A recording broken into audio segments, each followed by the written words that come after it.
Welcome. I'm Catherine Magaña here with Rachel Ivanovich, and today we have our Savvy series, and we're going to talk about how do I incorporate travel into my retirement plan without running out of money. So this is something that comes up pretty frequent when we look at financial plans and we do projections. There's obviously the living expenses, which we want to cover, but we do have a lot of conversations about travel and how does that fit into the overall plan. And so today we're going to focus and spend some time on that. And so retirement represents an opportunity to have freedom, to travel, to visit family, to see the world. And maybe you worked a long time and you postponed a lot of things, and now you have this time to really make an impact of your life. And some of the things that come up or we get asked are, can I afford this trip? Am I spending too much? What if the markets decline? What if I need this money later for health care? Will I regret taking this vacation 10 years from now? And while these questions are important, it's really about having a retirement plan in place, and obviously you've accumulated wealth, and it's okay to spend some of that money, and as long as you have a plan and know how, and being intentional with how you're going to use your money. And so having a travel budget or looking how that lifestyle fits into your overall plan and retirement strategy is important. And it's okay. You don't have to worry as long as you have a plan and making sure the numbers work out. And intentionality is really one of the key words here, I think. Yeah. And so let's talk about why travel becomes so important in retirement. And that's really because you already addressed it, Catherine, is time. Mm-hmm. One of the biggest changes that retirement creates is that all of a sudden you have all this time on your hands. Mm-hmm. And so for years and years, I mean, you know how it is. You wake up, you get ready, you run to work. And we love family and kids. And you've got family and you go from this to that. But then all of a sudden, you can breathe and you think, wow, okay, so now there's flexibility in my schedule and there's freedom to travel. You can go see grandchildren or go take a river cruise that you've always wanted to do, or maybe one of those bucket list things that you've been putting off. And what's really interesting that many retirees discover is that the experiences are more meaningful oftentimes than possessions. Mm-hmm. And with my family, that's often what we say is, let's take a trip instead of buying each other presents. But the excitement when you buy possessions often fades, and those memories that the experiences create, that stays with you forever. And travel creates such amazing memories, but then you want to make sure that you're being intentional and planning your travel, because in your earlier years of retirement, often you may have more energy. You may want to, go rock climbing or go up a mountain or do a river rafting or something like, or camping. But then maybe later you don't want to be doing those sorts of adventure. So being intentional is so, so important. Yeah. So one of the biggest mistakes retirees make is treating travel as an afterthought. So many people say, I'll travel if the money's left over. But the reality is, once again, when you look at your financial retirement plan, you do allocate your main living expenses, but then you can plan for the different trips, and perhaps there's different phases, which we'll talk about in a moment. And so it's really not about pushing that aside. It's about incorporating it into your plan and being intentional about it. And so it's not a one-size-fits-all. Everybody has different ideas of travel for them. Some want to travel internationally. Some want to see family. Some want to travel in the U.S. And so some of the things that you have to factor in, though, is not ignoring inflation. So travel inflation, it's gotten so expensive. It has, especially with gas prices and things in that regard. So once again, you look at the flights, the hotels, dining, excursions, and so and those can change over time. And so, in also thinking about what does each travel year look like? Is it the same? Is it different?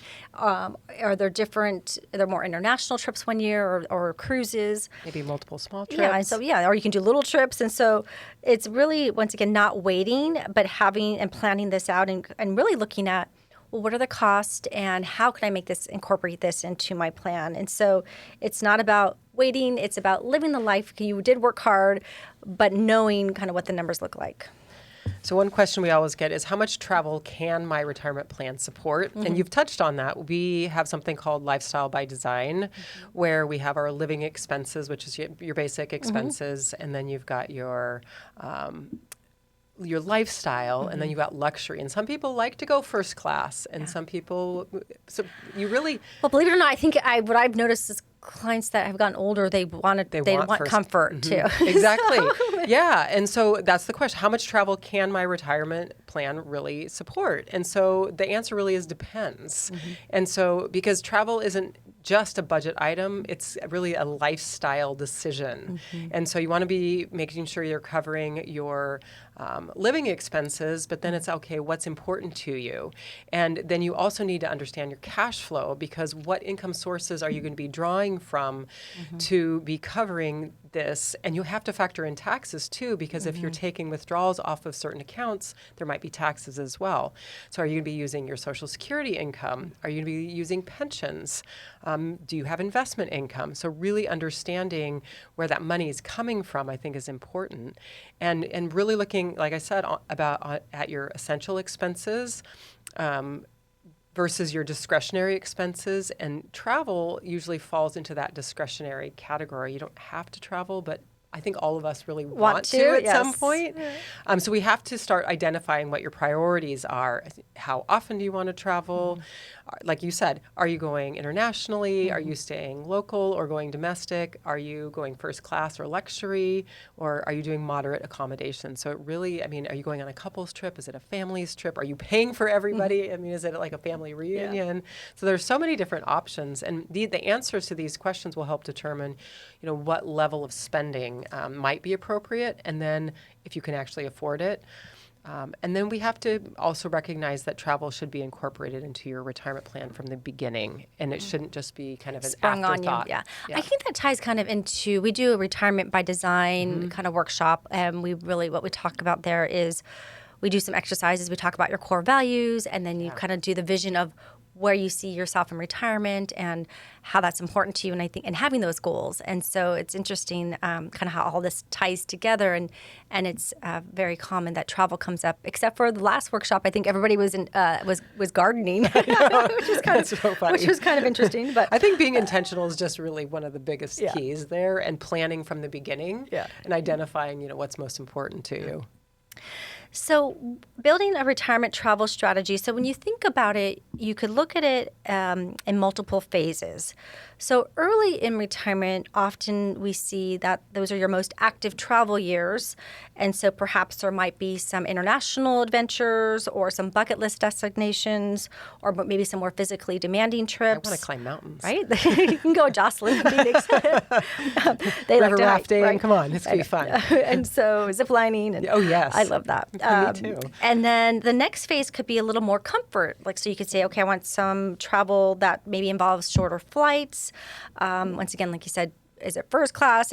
Business class? What is? Do you know you can lie down in planes? Oh, really? No. I know. Well, I traveled last summer. We went to Italy with the family, and I didn't travel. I realized there's different classes of travel, and in the future I am going to revisit, because it was not the most comfortable. Sitting up in a plane for 10 hours is not fun. It's not. So I'm going to have to rethink that. And so perhaps later in life, then potentially sometimes it shifts more to family-centered experiences. We're getting the grandkids and kids together and really creating memories for generations. And once again, everybody's different. I mean, some people, they're still very active, later. And so it doesn't mean you have to follow that, but at least you can kind of, as you're looking at your financial and retirement plan, there are oftentimes we look at, okay, for these first 10 years, I'm going to spend, $20,000 a year or $30,000. And then after that, I'm going to go down to $15,000. And then after that, 10. So there's ways you can do kind of forecasting a little bit of kind of how much I think I'm going to spend. That does help when we look at some projections and numbers for our clients, but it doesn't mean it can't change. It doesn't mean over time that we can revisit that. But I think it is once again, incorporating those travel and trips in your overall plan. I think one of the biggest fears that retirees often have is when the market's really volatile, and they may ask, should I cancel my trip if the market goes down? Do I still have money for it? And I think it really boils down to, again, being intentional and having a plan, because you need to have some money buckets. You need to have enough money set aside that's liquid, so that if the market goes down, you're not selling when the market's down. Right. And so you really have to look at your overall plan. You need to have proper cash reserves, and this gives you a lot more flexibility, during market downturns. Because without a plan, when the markets go down, it feels really scary. And so we want to make sure that you feel confident, that you have a plan, and that market volatility is something that actually can be managed. So it doesn't mean that your spending never changes, because sometimes you have to make some adjustments. But there is a big difference between making thoughtful, well thought out adjustments and just making fear-based decisions. And so the retirement planning that you do really should provide flexibility and not anxiety. So let's talk about kind of the core of travel. It isn't just about airplanes, hotels, and eating out. It's about the relationships. It's about creating memories. And what we hear from a lot of clients is the most meaningful memories involve travel, visiting family, visiting new places, and sharing those experiences with loved ones. And so very few people look back and say, I wish I took fewer meaningful trips. So what we hear is, I wish I took more trips sooner. Yeah. And so that's where, once again, money is a tool. It doesn't mean you can't travel and do fun things. It just, once again, making sure that it works in your overall plan and strategy. And so it was interesting. We were working with a fairly new client over this last year, and her spending was a lot higher than the plan was allowing for. Or actually, I take it back. She was getting more income from her investments, and she wasn't spending it. And so we said, let's go ahead and revisit how much we're giving you. And what she realized was she was going to take another trip last year, and it was a trip internationally, and she had already been there. So when she was looking at, we're not going to give her as much income from her investments because she didn't need it overall, it made her take a step back and look at, I do want to do trips, but I don't need to do the same ones over and over. I'm going to be a little mindful of how I'm spending. Yeah. So what was happening, she was getting extra income then more than she was spending. Then she was spending some of it, and the plan wasn't going to sustain that for her.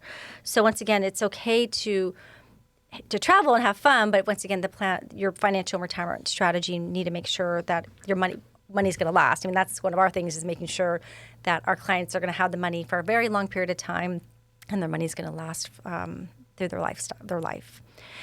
And so travel is a rewarding part of retirement. We want you to enjoy retirement and have fun. And obviously, it's not about leaving all your money behind unless you want to. And the other side of it is, I also have clients that have a hard time spending money. They just don't, spend anything, and they have enough money. Yeah, so they don't want to. They've already. But they're happy. So it's just, it's each person and their preference. And so, if you would like us to help you review your travel plans or your financial retirement plan to see how this all fits in, we're happy to help you. We offer a free complimentary strategy session.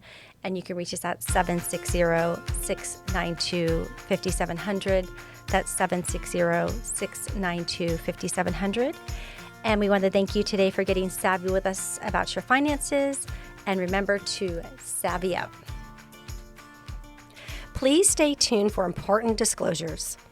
The opinions expressed in this program are for general informational purposes only and are not intended to provide specific advice or recommendations for any individual or any specific security. It is only intended to provide education about the financial industry. To determine which investments may be appropriate for you, consult your financial advisor prior to investing. Any past performance discussed during this program is no guarantee of future results, and the indices referenced for comparison are unmanaged and cannot be invested into directly. As always, please remember investing involves risk and possible loss of principal capital. Please seek advice from a licensed professional. Savvy Woman Wealth Management is a registered investment advisor with the SEC.